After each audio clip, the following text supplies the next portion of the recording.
Rachel Maddow called out by fellow liberals for pushing anti-Trump conspiracy.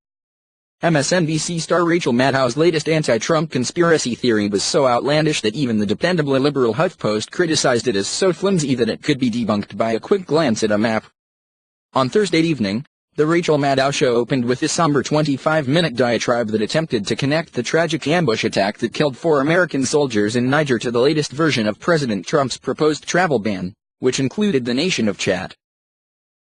Maddow essentially claimed that the inclusion of Chad, which recently pulled its troops out of Niger, in the revised travel ban resulted in extremist attacks such as the one that left 4 Americans dead.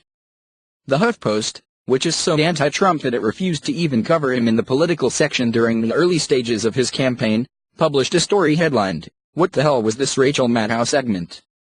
The MSNBC host proclaimed that Chad's pullout from Niger had an immediate effect in emboldening ISIS attacks, but the HuffPost easily shot down her theory.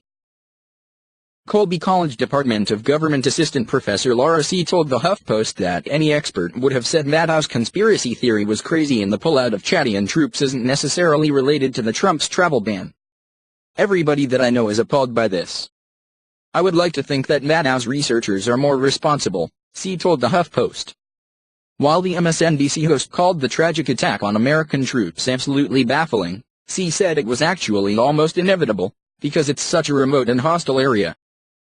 The attacks that have increased can be traced back to militant group Boko Haram, which is based just across the border in Nigeria, the HuffPost reported, citing the Council on Foreign Relations and accounts from local residents. The Rachel Maddow Show declined to comment to HuffPost, but the host addressed the situation on Friday night's episode. "Over the course of the day today, lots of people have been very upset with me for reporting that last night, which is fine. I didn't know you cared. But the upset over my reporting doesn't mean that anything I reported wasn't true," Maddow said. "Everything I reported was true."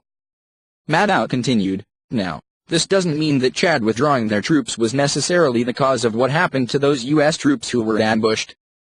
That ambush is being described by the Pentagon as a shock."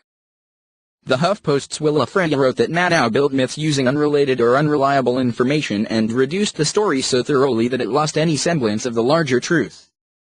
Maddow has seen increased viewership as the triggered left tunes in to watch her condemn Trump on a nightly basis, but it seems the MSNBC host this time went too far for one of the most liberal publications in America.